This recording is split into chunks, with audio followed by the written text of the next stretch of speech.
for any job seekers who are out there starting to think about creating their brand, or people who are going to create content and start putting their voices out there, what should they keep in mind, and how should they approach their own personal brand so that they don't get in trouble? Yeah. Oh, getting in trouble is only one of the many detriments, right, to having a voice on the internet. I think that there's, if you look at this from the world of MarTech and sales tech, we've loved the fact that LinkedIn exists, that every single employee can build a personal brand and essentially just share our stuff, right? Free It's been an marketing. awful, awful. Oh, it's awful. And you can always tell because it's, guess what? It's 20 people from the same company with the exact same templated, posts sharing the Or a same piece of layoff content. It's happens and they're all like, thank you so much for having me. It's like, there's this one YouTuber I watch, and he's like, you are not an employee alumni. Stop saying that. You got laid off. You got fired. Mhm, It's like mhm. they just feel like they're so scared. Like the bosses are watching. They don't know what to say. People are scared to even create a LinkedIn profile when they want to find a job sometimes. So sorry to I interrupt, but mean, please keep going. no, no, no. What you're alluding to, I think, is important. I think we have to look at privilege when you look at personal brands. Period. I have a wonderful slew of privilege where I sit in this world, right? I have the opportunity to say what's on my mind, critique, hopefully in a way that's respectful. I don't believe shaming gets anything done. Be provocative. I have the opportunity to be out as a proud gay woman because I don't have fear of retribution, because I've chosen a path career wise that will reward that behavior. Hello. And not hold me back. I think the majority of people in this world are beholden to a paycheck. They are beholden to their job as a livelihood, as their source of health insurance, as their source of stability. And when you look at it through that lens, it's really not, I think, appropriate for someone like me to tell someone like that, you should speak up, you should use your social clout, and that's a different type of personal brand. That personal brand is all about protecting the thing that keeps your livelihood going. So you've got to put forth the most professional, the most not rocking the boat, right? Way forward, because that is what employers by and large want, or employees that are going to come in and do the job they're hired to do and not rock the boat by doing it. That said, if you are somebody who's in a position of somewhat of privilege, where you have earned the right by your talent, by your results, by your performance, to have a voice that people listen to, that changes the game quite a bit. And I've moved into that territory. It really started when I had Syntel, my startup, because I became the face of the business. And I really used a background in PR to essentially shine the light on myself and say, I need to promote this business. So I'm going to start promoting myself so that the business, we didn't have a product yet. It was really just me.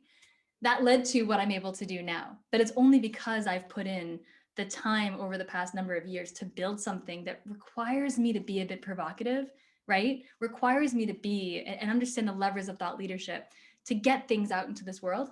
Most people don't have that kind of, I don't know, reason to do it. I don't actually believe personal branding is something everyone needs, but everyone should understand the place that they hold in the world, what they stand for, insofar as what they're willing to put up with. I think personal branding can lead a lot of people astray and make them seem like they have to be something they're not. You know what I'm saying? Like, you see a lot of people that copy their favorite, I'll not name names, but you see a lot of entrepreneurs. You see a lot of people that want because of the ego boost that you get from likes and follows and all that, that they think that's some kind of success metric to get followers and to get famous and to be controversial on the internet. Look at the long game.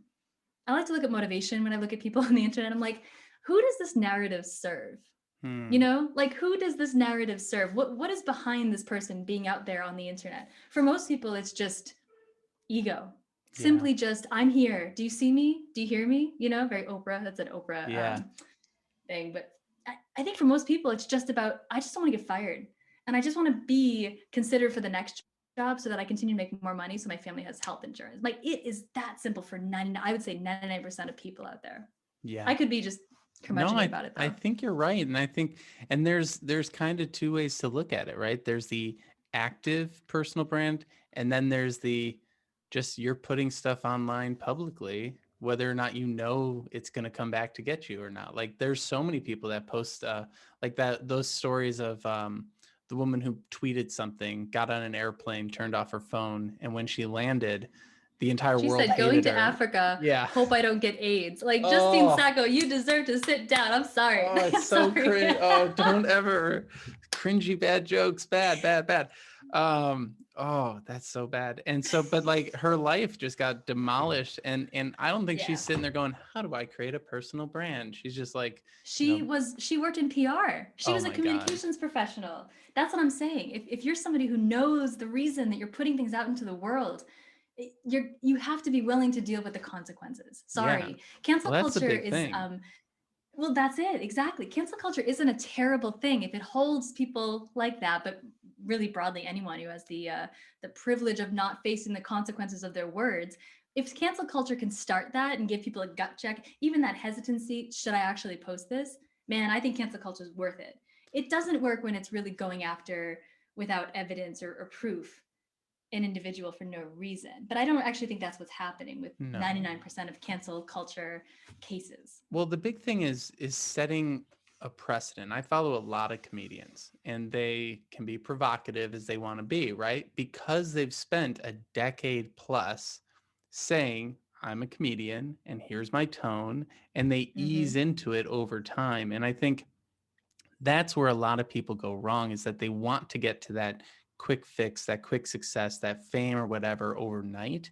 And so they don't take the time to dip a toe in, see what the boundaries are of the things that they should and could and want to talk about, and slowly Mm-hmm. grow that with their knowledge base, right? Like, when I get on the live stream and something political happens in the world, I'm not the first person to talk about it because I'm like, I kind Right. of know where I sit in the world. I'm in a little Right. bubble. Maybe my opinion isn't the first thing that I should say on a live stream. Maybe I should go research some things. And that, to your point, that check of being like, do I have all the information? Am I thinking through this stuff correctly? Have I even built up enough awareness in what I'm doing to comment before just, talking aimlessly? And I think that that's a really smart way to go about it, to think that long-term game, right? You want to be Yeah. able What's the to, goal? yeah, if you're going to be creating anything, podcast or anything, are you thinking 10, 15 years ahead of like, is this sustainable? Is this the direction I want to head? I read an article the other day, and it was someone talking to his kid, and he was saying, just think about your behavior and draw the line, right? So he's like, I try and do that with my kids every day. Eat junk food, draw the line. What does your future look like? Go work Mm. out, draw the line. What does that take Oh, you to? that's If you terrible. keep doing that I every wouldn't do day, half the shit in my life if I did that. If I followed that right? advice, I wouldn't do anything. But if you know that you want to be a provocative person making great videos and good content and cool documentaries, follow the line. You're putting in that effort Right. and you are doing the right stuff. And I think that that's really fascinating. And so when it comes to the individuals, then let's reverse it. So now you've got companies and they are trying to have a good reputation, right? Let's say that that's maybe one of the reasons that they're putting this PR out there, that they're trying to attract talent that wants to work at that company, right? They put out all the success stuff. Our employees get free lunch, they get whatever it goes along with the company. Plus, we're such a great workplace and we're so inclusive and diverse and all this other stuff. And they're trying to use these things to attract talent as well. And so I always find it to be fascinating because you've got job seekers going out wanting to work at a good company, and very often this is marketing. This is not reality, right?